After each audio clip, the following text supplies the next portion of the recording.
สวัสดีครับพบกับผมสีเมืองชาแนลเช่นเคยครับก็ก่อนอื่นก็ต้องขอบคุณสำหรับเพื่อนๆที่ติดตามรับชมรับฟังช่องของผมทุกท่านนะครับเป็นกำลังใจให้กันเสมอมานะครับสำหรับในส่วนของช่องของผมเองก็เพิ่งจะมาเริ่มหัดทำในเรื่องของ YouTube นะครับก็ถือว่าเป็นมือใหม่นะครับซึ่งเรื่องราวของผมที่ทำไปก็จะเป็นหลักๆก็คือจะเป็นในเรื่องของการก่อสร้างเกี่ยวกับตัวบ้านทรงสไตล์นอร์ดิกนะครับแล้วก็เรื่องการทำร้านกาแฟของผมด้วยตัวเองนะครับซึ่งในเรื่องของการก่อสร้างบ้านสไตล์นอร์ดิกนะครับก็ครั้งนี้ผมก็อยากจะมาอธิบายเกี่ยวกับเรื่องการยิงตัวไม้4 channel นะครับนี่เขาเรียกว่าไม้4 channel นะครับไม้เชิงชายนะครับนี่เรียกว่าไม้เชิงชายนะครับแล้วก็ตัวแผ่นผนังด้านนอกซึ่งผมใช้แผ่นไฟเบอร์ซีเมนต์นะครับในการที่จะปิดนะครับก็ว่าจะหาโอกาสมาคุยในเรื่องนี้หลายครั้งแล้วแหละนะครับแต่ว่าไม่มีเวลานะครับเดี๋ยววันนี้มีโอกาสนะครับลองมาคุยดูเพราะว่าเคยทำคลิปสั้นแล้วมันเหมือนจะอธิบายยากนะครับก็ขอใช้คลิปยาวแล้วกันในการที่จะอธิบายนะครับในส่วนของตัวบ้านทรงสไตล์นอร์ดิกอย่างที่เราเข้าใจกันนะครับรูปทรงเขาก็จะมีทรงลักษณะประมาณความแตกต่างของมันกลิ่นอายของมันก็คือมันจะมีประมาณ3 ส่วนหลักๆในความเข้าใจของผมนะครับอันดับแรกก็คือว่ามันก็จะเป็นทรงสไตล์โรงนาครับแบบนี้นะครับจะเป็นทรงลักษณะอย่างนี้ไม่มีชายคานะครับเพราะว่ามันเป็นบ้านที่ถอดแบบมาจากฝั่งยุโรปนะครับซึ่งเป็นเมืองหนาวซึ่งเขาจะไม่มีชายคาเขาจะเป็นทรงลักษณะนี้นะครับอย่างบ้านเราจะถนัดแบบนี้ใช่ไหมครับแบบโมเดิร์นแบบมีชายคาอย่างนี้นะครับแล้วก็ส่วนที่2ก็คือว่าในเรื่องของกระจกนะครับกระจกเนี่ยเขาจะมีการทำเป็นลักษณะของโครงสร้างกระจกด้านหน้าด้านหลังอย่างเงี้ยครับเพื่อรับแดดให้เยอะๆเพราะว่าเป็นเมืองหนาวใช่ไหมครับอย่างเงี้ยอย่างผมก็จะออกแบบให้มีแค่ตรงนี้นะครับครึ่งหนึ่งนะครับแล้วก็อีกจุดหนึ่งที่เป็นสไตล์ของเขาเลยคือว่าในเรื่องของตัวปั้นลมด้านหน้ากับด้านหลังเนี่ยครับเขาเรียกว่าปั้นลมนะครับจะเป็นช่องๆอย่างนี้นะครับซึ่งตรงจุดนี้มันก็จะมีองค์ประกอบในเรื่องของตัวนี้ครับไม้4 channel นะครับซึ่งมันจะเป็นไม้ลักษณะนี้ครับคล้ายๆกับเหล็กบีมนะครับทาสีดำๆนะครับถ้าเราดูไกลๆเนี่ยมันจะเหมือนเขาเหล็กบีมมาปะทะหน้ามาปะตรงนี้นะครับซึ่งในความเป็นจริงมันไม่ใช่ครับมันเป็นตัวไม้ตกแต่งนี่แหละแล้วทาเป็นสีดำนะครับซึ่งเวลามองมาปั๊บเราเห็นปั๊บแบบนี้ให้เราเข้าใจเลยว่าอ๋อมันเป็นบ้านทรงสไตล์นอร์ดิกนะครับซึ่งบ้านเราก็ไม่ค่อยทำกันหรอกนะครับก็ไม่ค่อยยังไม่ค่อยเป็นที่นิยมเท่าไหร่นักนะครับแต่คิดว่าในอนาคตก็คงจะมีเพิ่มขึ้นนะครับก็ในเรื่องของวันนี้ผมก็จะมาอธิบายการเนี่ยครับการยิงไม้4 channel ตรงนี้นะครับการยิงไม้เชิงชายแล้วก็ตัวผนังด้านนอกที่ใช้แผ่นไฟเบอร์ซีเมนต์นะครับสำหรับไม้4 channel นะครับเนี่ยครับก็จะเป็นทรงนี้นะครับผมก็จะใช้ขนาดอยู่ที่22.3นะครับความหนาความกว้างตรงนี้ครับ22.3นะครับความยาวอยู่ที่300นะครับ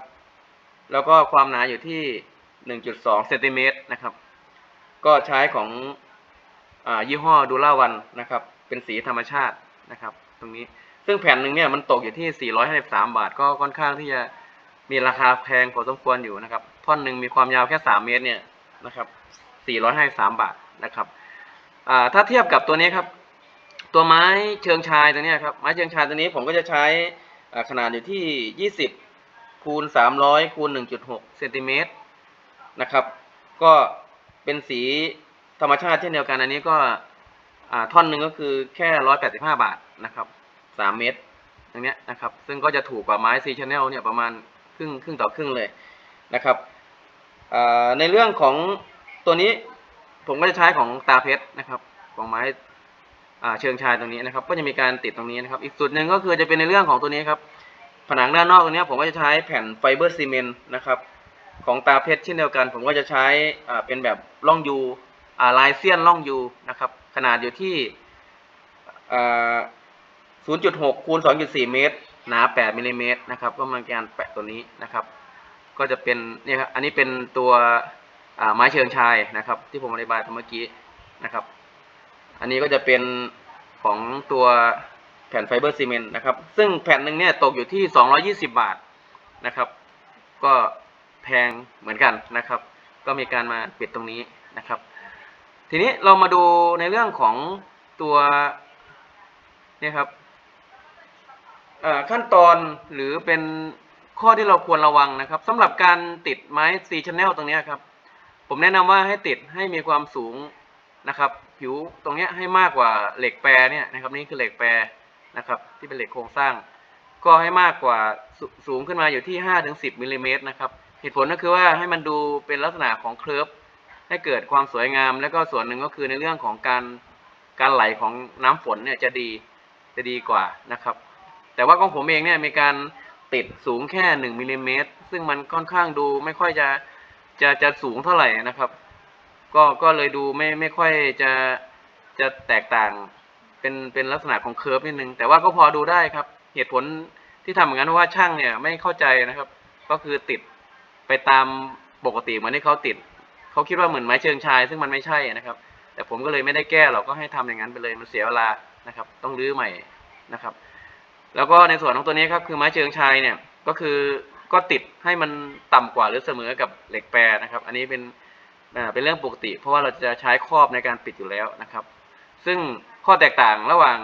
เนี่ยครับไม้ซีชันแนลเนี่ยนะครับต้องติดสูงกว่าเหล็กแปร 5-10 มิลลิเมตรนะครับแต่ไม้เชิงชายให้ติด